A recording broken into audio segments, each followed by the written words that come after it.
पैसा जब आएगा तो याद रखो मेरी बातें, पैसा सबसे पहले आपको क्या बनाएगा? यदि आपका मन भगवान में लगा है, आप धार्मिक हैं, ईश्वर से जुड़े हैं, तो ये बात आपके लिए नहीं है। 2% छोड़ दीजिए, 5% छोड़ दीजिए, 5% छोड़ दो, 95% लोगों की मैं बात करूं कि जिनके पास पैसा आता है जरूरत से ज्यादा, तो वो पैसा सबसे पहले आपको चरित्रहीन बनाता है। सबसे पहला काम है पैसे का। पैसा सबसे पहले क्या करता है? जोर से, पुरुष के पास पैसा आएगा तो सबसे पहले 95%, वो 5% जो धार्मिक हैं, जिनके माँ बाप ने बेहतर संस्कार दिए हैं, वो पैसा पाकर के भी धार्मिक रहते हैं, धर्म से जुड़े रहते हैं, वो गलत राह पर नहीं जाते। लेकिन 95% पैसा व्यक्ति को सबसे पहले चरित्रहीन बनाता है। ये बात सही है या गलत है? आप बताएंगे, मैं नहीं। क्यों जी? पुरुष लोग बताएंगे, बोलो हाँ, सही है या गलत है? क्यों जी? सही है। मतलब पैसे में अच्छाइयां बहुत कम हैं, पैसे में बुराइयां बहुत ज्यादा हैं। तुम्हें लगता है ना पैसा पैसा, ये पैसा आएगा। जब पैसा नहीं होता ना तो पति पत्नी झोपड़ी में खुश रहते हैं, पर पैसा आने के बाद, बिल गेट्स का नाम तो सुना होगा, दुनिया का सबसे अमीर आदमी है बिल गेट्स, बहुत अच्छा व्यापारी है। उसके जैसा बिजनेसमैन शायद कोई हो। उसने व्यापार चलाना सीख लिया साहब, दुनिया का सबसे अमीर आदमी है। पाकिस्तान जैसे ना जाने कितने देश एक दिन में खड़ा खड़ा खरीद सकता है, इतना बड़ा आदमी है वो। बिल गेट्स व्यापार चलाना सीख गया, पर परिवार चलाना ना सीख पाया। 27 साल के बाद उसकी पत्नी ने उसे तलाक दे दिया। बिल गेट्स की पत्नी ने तलाक दे दिया। क्यों? वो इतने बड़े आदमी की पत्नी क्यों तलाक देती है? क्योंकि वो पत्नी कहती है कि मुझे पैसे से प्यार नहीं है, आपसे प्रेम है। और वो आदमी भटक गया। पैसा है ना, तो पैसा है तो वो 17 स्त्रियों के शौक रखता है। पत्नियां कैसे बर्दाश्त करें कि मेरा पति 17 स्त्रियों के संग रहे? पैसा कुछ भी नहीं है मेरी माँ। बिल गेट्स के पास बहुत पैसा है, फिर भी तो अपनी पत्नी को खुश ना रख पाया। मैं तो कहता हूं कि सिकंदराबाद में वो मजदूर जो रिक्शा चलाता है, ईमानदारी से पैसा कमाता है, लेकिन शाम को अपनी पत्नी अपने बच्चों के साथ समय बिताकर हंसता मुस्कुराता सो जाता है। जो अपनी पत्नी से बेहद मोहब्बत करता है, जो अपने बच्चों के लिए समय निकालता है, जो बच्चों के साथ हंसता हो, बच्चों के साथ खेलता हो, पत्नी के साथ ठहाके लगाता हो, मुझे लगता है उस आदमी से अमीर कोई नहीं है धरती में। सबसे अमीर वो लोग हैं जो अपने परिवार के साथ बैठते हैं, परिवार के साथ समय बिताते हैं, परिवार के साथ हंसते हैं, परिवार के लिए जीते हैं। वो अमीर हैं। वो काय बात की अमीरी कि तुम्हारे पास पत्नी के लिए समय नहीं है, तुम्हारे पास बच्चों के लिए समय नहीं है। क्या करोगे दौलत का? बांध के ले गए तुम्हारे बाप दादे कि तुम ले जाओगे? क्यों मेरी मां? कैसा पति चाहिए आपको? बहुत पैसे वाला या बहुत प्रेम करने वाला? आपके सिवा उसके पास बहुत पैसा है, पर वो बहुत सारी औरतों को देखता है। लेकिन एक आदमी है जिसके पास दाल रोटी चल रही है, लेकिन वो अपनी पत्नी से बहुत प्रेम करता है। प्रेम करने वे विधाता, प्रेम करने वाला परिवार दीजिएगा। पैसा नहीं होगा गुजारा हो जाएगा। प्रेम करने वाला परिवार होगा तो घास की झोपड़ी में गुजारा हो जाएगा। सीता मैया ने 14 साल वनवास में गुजार दिए कि नहीं? किसके साथ? राम के साथ। राम जैसा पति मिला है प्रेमी। राम ऐसे पति हैं कि राम के आगे सूप न खाती है, ऑफर करती है, I love you Ram ji, हम बहुत प्यार करते हैं आपको, ब्याह कर लो हमसे। सूप न खाने क्या कहा राम को? हम आपसे प्यार करने लग गए। तो सम पुरुष न मोह सम नारी, तुम्हारे जैसा सुंदर पुरुष कौन होगा? और जरा हमारी ओर भी देखो, हम भी देखो कितनी सुंदर हैं, जवानी है हमारे भीतर। राम जी ने आंखें उठाकर ना देखी सूपनखा को। बोलो हाँ।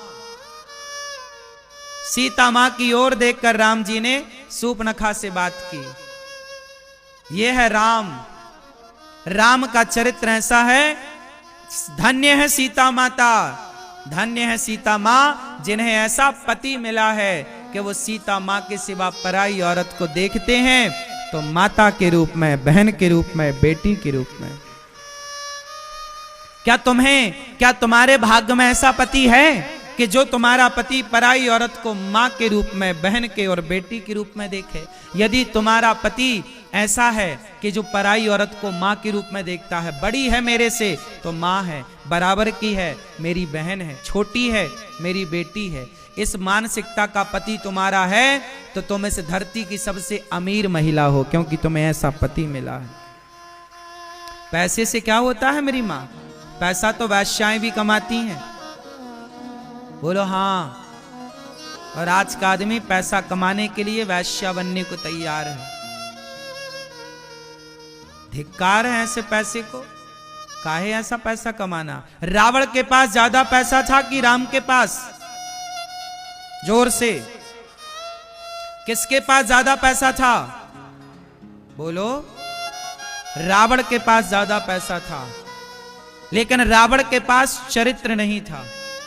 बड़ा पैसा था रावण के पास, सोने की लंका थी रावण की,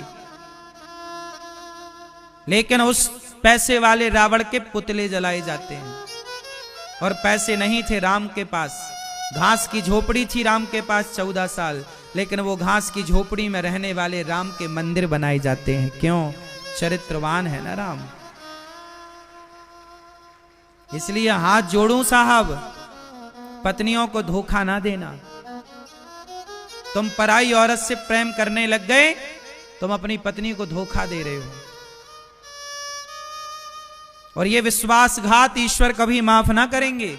पत्नी तो माफ कर भी देगी, बेचारी उसके पास ऑप्शन भी तो नहीं होता। उसे पता भी चल जाए कि मेरा पति पराई औरत के संग है, लेकिन वो क्या कर सकती है बेचारी? रो सकती है, रोती है, समझाती है, फिर भी तुम उसे गालियां देते हो। मैं करूंगा प्यार, मैं मिलूंगा उससे, तुम क्या कर लोगी? ये तुम्हारा अभिमान टूटेगा साहब। रावण का नहीं बचा अभिमान, तुम्हारा क्या बचेगा? जो स्त्री आपके लिए समर्पित है, जो आपके सिवा पराये मर्द को नहीं देखती, वो समर्पित स्त्री को तो कम से कम धोखा ना दो। स्त्रियां ना अच्छी होती हैं, पति में समर्पित होती हैं। ये पतियों को ही पता नहीं क्या हो जाता है, 17 जगह इन्हें मुंह मारना रहता है। कुछ परसेंट स्त्रियां भी ऐसी हैं। मेरे पास कुछ पुरुष भी रोते रोते आए कि महाराज जी हमारी पत्नी बच्चों को छोड़कर भाग गई पराये मर्द के संग। ऐसा नहीं है कि नारियां भी ऐसी नहीं हैं। बहुत सारी नारियां ऐसी भी हैं कि जो अपने पति को और अपने बच्चों को छोड़कर, पति में कोई दोष नहीं था, फिर भी पत्नी को किसी और से प्यार। और ये प्यार क्या है यार? कुछ नहीं है प्यार व्यार, चमड़ी है चमड़ी।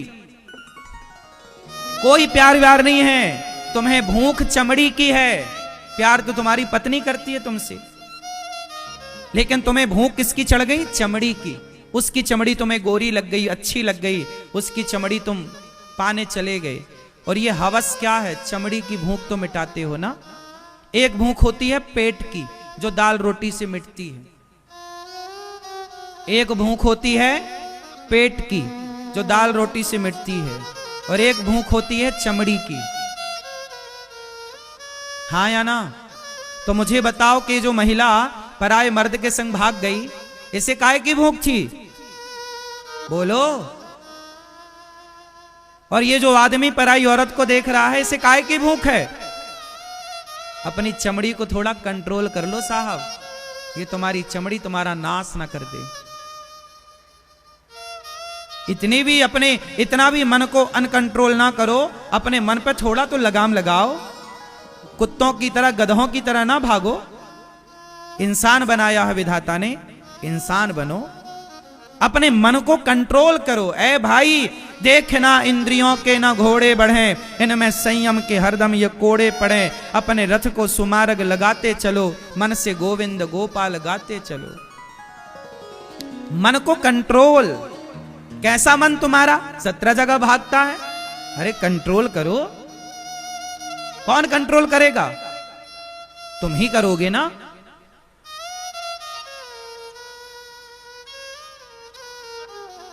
जो दूसरों का घर बिगाड़ता है ना, एक बार क्या हुआ, सिकंदराबाद में एक वैश्या रहने लग गई। वो सारे लोगों को बिगाड़ने लग गई। तो एक साधु आए, तो गांव के लोगों ने कहा, महाराज वो ये गांव में वैश्या आ गई है, सारे बच्चों को बिगाड़ रही है, जरा आप कृपा करो, इस वैश्या को जरा समझाओ, इसे ठीक करो।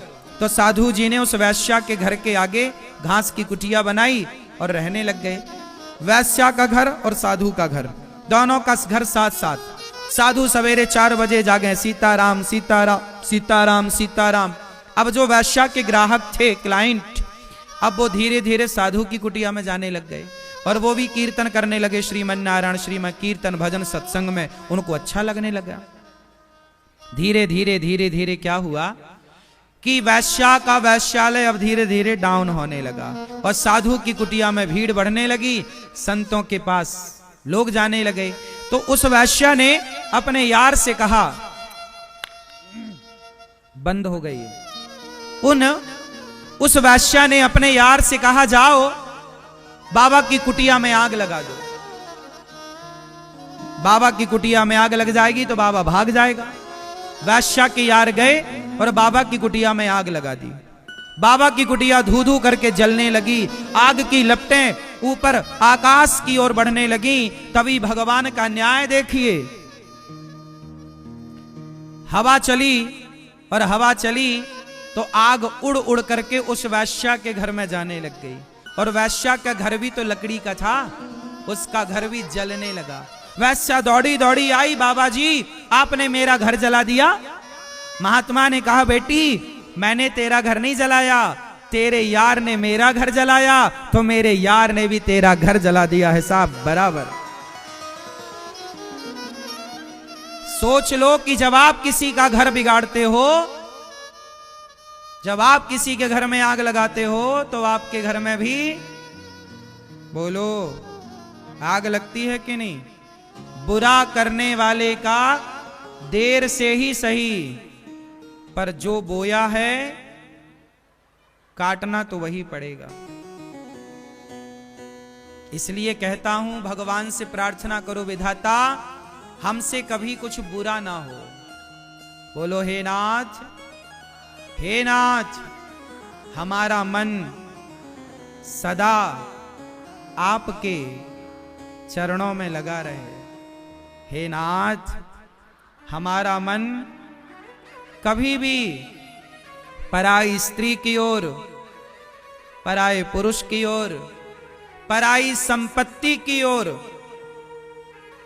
बुराई में, निंदा में, चुगली में, हे प्रभु हमारा मन